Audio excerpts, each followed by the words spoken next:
Hey everybody, today I want to share some progress on my next game project. It's called Legacy Code Legends, and it's a lot like our previous game, Danger Crew, but it's not really a sequel or technically related at all. It's more of a fresh stab at a similar game idea of programmer characters battling with laptops. With this game, we're trying to add a lot more depth, more systems, and improve a lot of the things that could have been better in that previous game. So in this video, I want to share a bit of the journey of what's gone into making this game so far. Specifically, I want to talk about some of the iterations we've been through and the tech stack that we're using. This is my first devlog style video, so if you like this kind of format, please let me know in the comments below. I'm hoping to make more as the project progresses.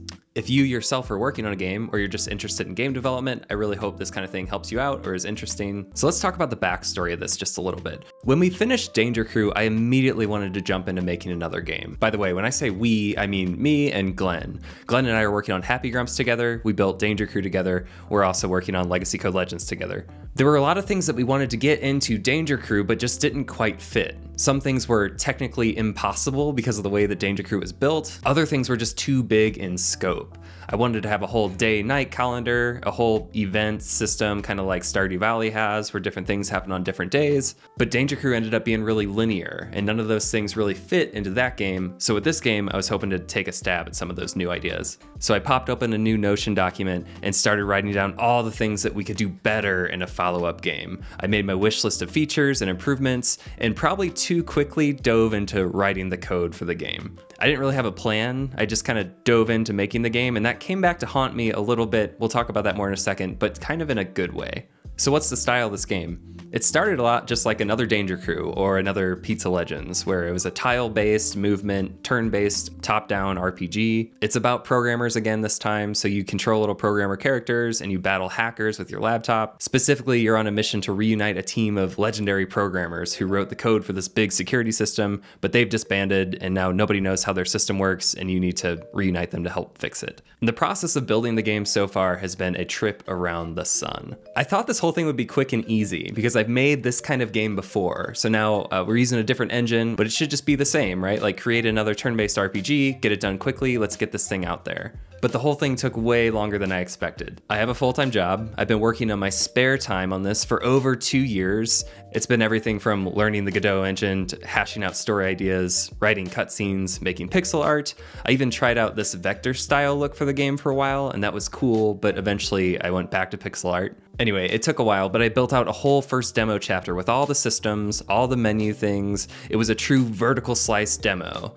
But when I played through it, something just didn't feel right. The look of the game wasn't coming together like I had envisioned that it would. The battles were kind of boring and generic. I didn't really have a strong vision for what was going to happen after this vertical slice demo. There was kind of an idea of a story, but not really enough to be actionable. I wasn't even sure what kind of features we need to build to sustain a whole full-length game.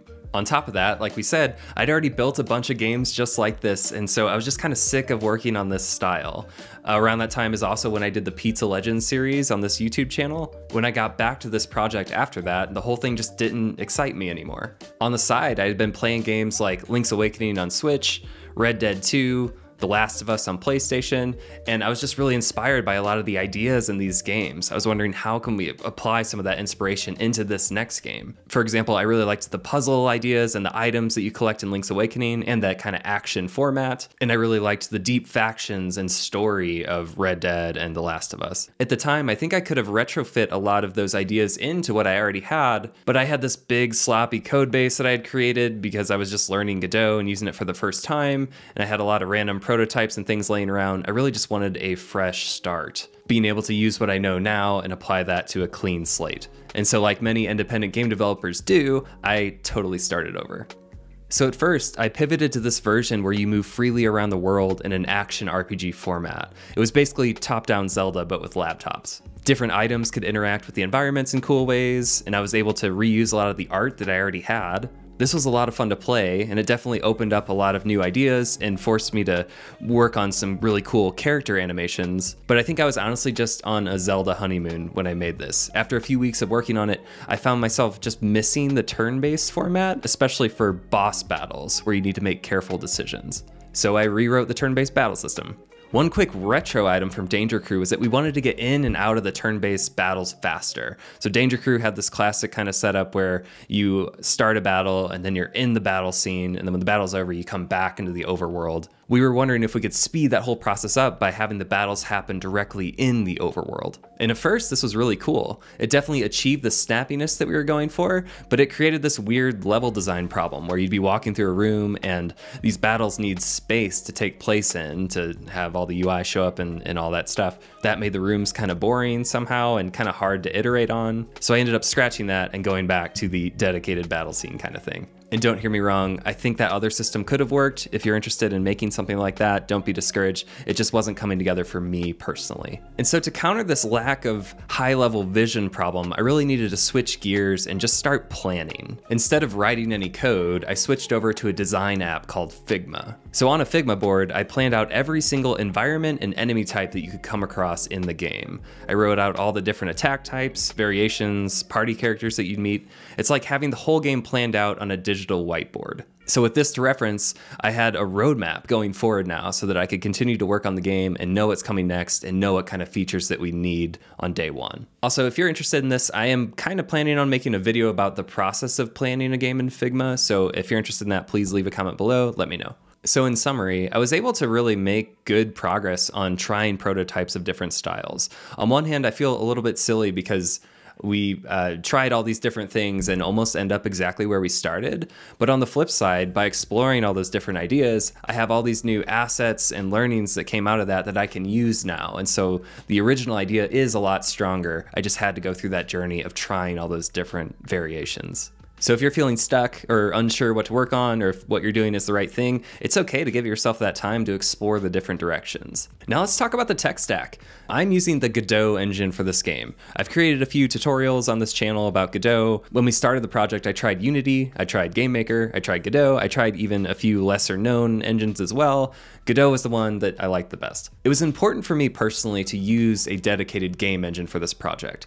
It's less about why using a game engine is a good idea. It's more of just a next step for me personally and something new that I wanted to learn. So I mentioned it in this previous video. It's a video about how we made the game Danger Crew using React. I chose React at the time because I was already really proficient in writing and creating things in React. When we had the idea for the game, I just wanted to build. I didn't really want to take the time to learn something like a proper game engine or anything like that. I just used what I knew, and at the time, React I was the most comfortable with, and so I just used that, and it was fine. I never had to look back. But the thing is, I write React every day for my day job, or at least I was at the time. I did that whole project in React. I've done a bunch of other things in React. When this project started, I just wanted to do something new. But don't worry, for all the JavaScript fans, there's still a lot of JavaScript involved in this project. It's just more on that content editing side. For this game, I've been building a custom editor using SvelteKit, and that's been really good. Again, it was just something new that I wanted to try, and it's worked out pretty well.